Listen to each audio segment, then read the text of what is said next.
Salam sejahtera disampaikan kepada segenap saudara-saudara pendengar dimanapun Anda berada.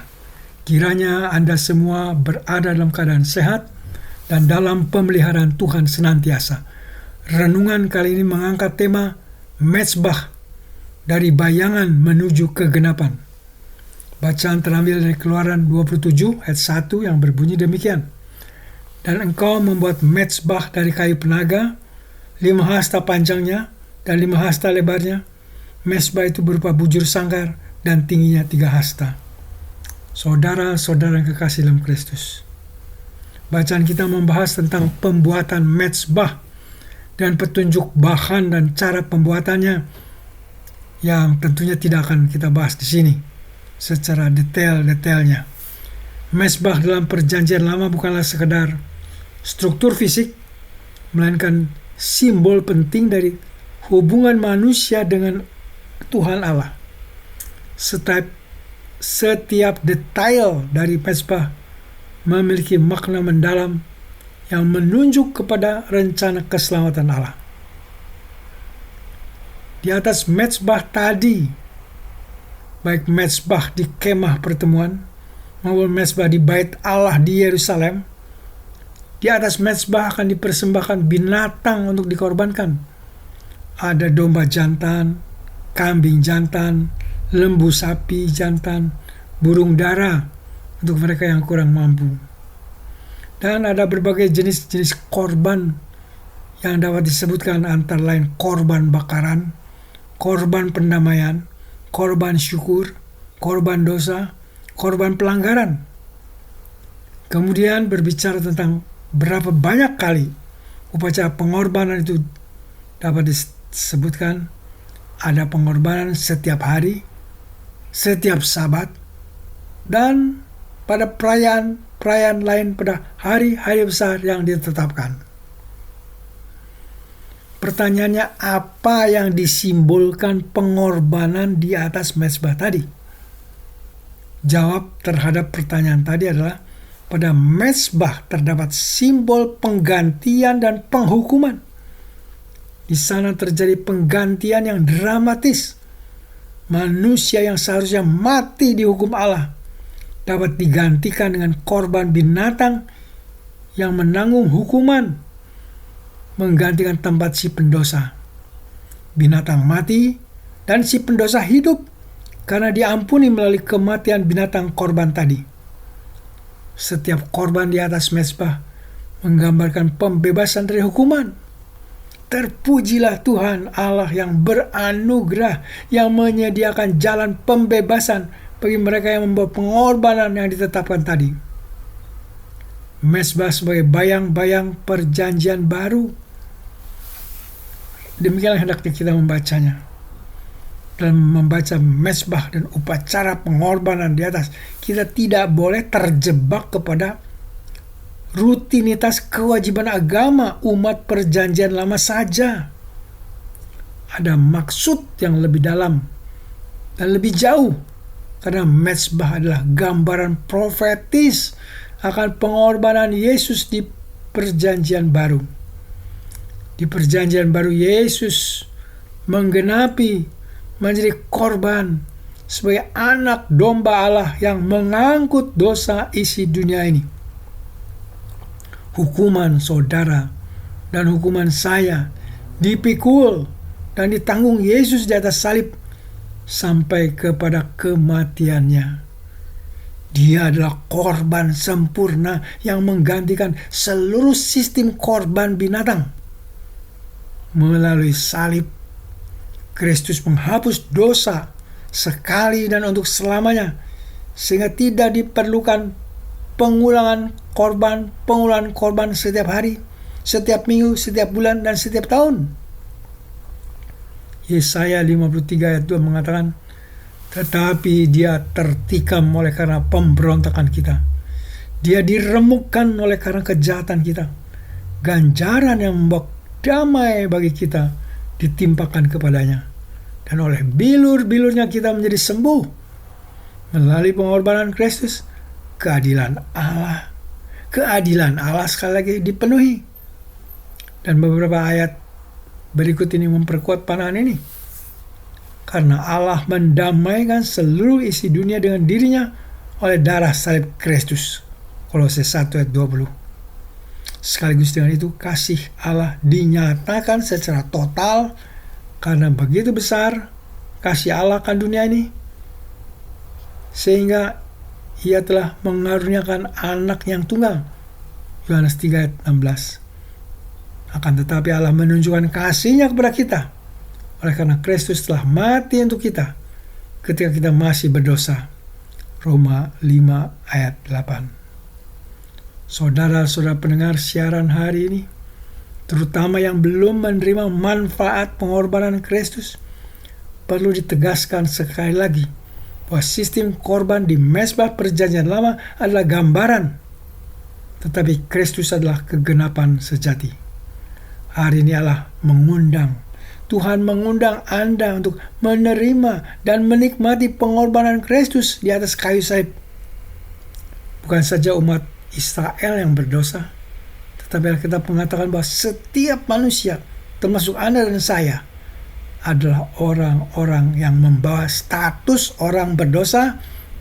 Oleh karenanya dalam hari-hari hidup kita tidak luput dari berbuat dosa, dari berbuat kesalahan. Tidak ada seorang pun, sekali lagi, tidak ada seorang pun yang sempurna. Dosa ini memisahkan kita dari Tuhan Allah yang Maha Kudus.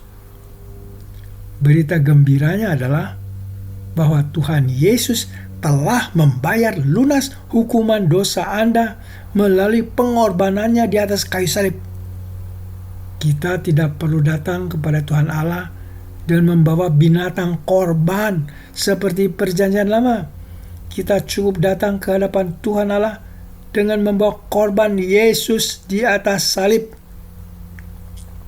Datang dalam kepercayaan ini dan Anda akan diterima, dosa diampuni, dan Anda dijadikan anak-anak Allah yang kekasih dan menerima hidup kekal mulai sekarang ini juga. Yohanes 3 ayat 16. Allah memanggil Anda hari ini. Tidak peduli masa lalu Anda, tidak peduli seberat apapun dosa Anda, tidak peduli semuanya itu. Allah di dalam Kristus siap mengampuni dan memulihkan. Datang hari ini juga di dalam doa permohonan dan penerimaan Anda sebagai anak-anak Allah yang kekasih.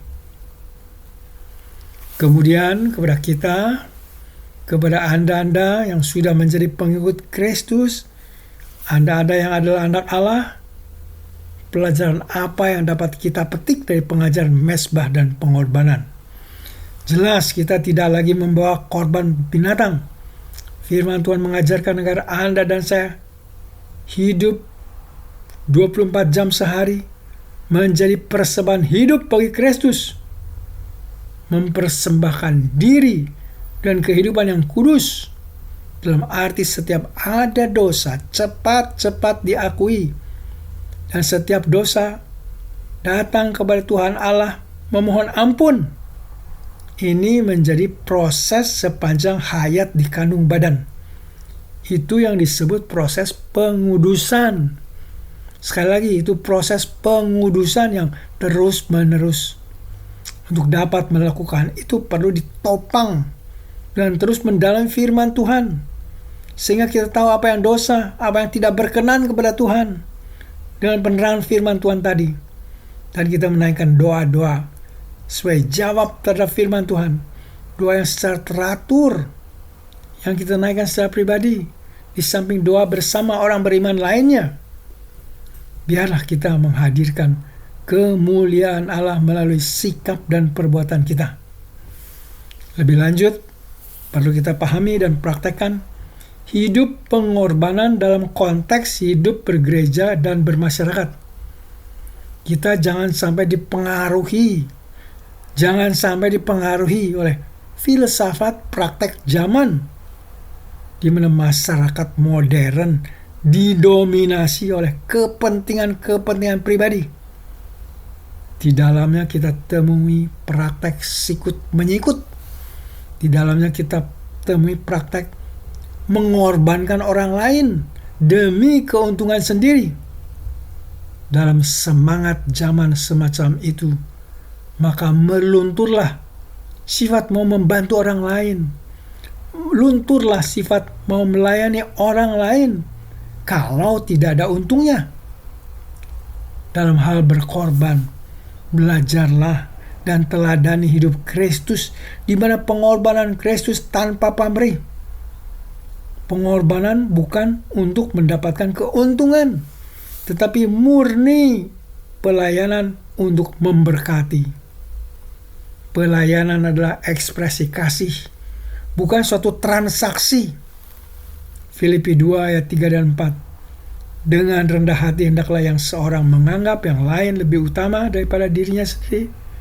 Dan janganlah tiap-tiap orang hanya memperhatikan kepentingannya sendiri saja. Pertanyaannya, di mana saja kita praktekkan pengorbanan ini? Pertama-tama tentunya di lingkungan keluarga. Prioritaskan kebutuhan anggota keluarga.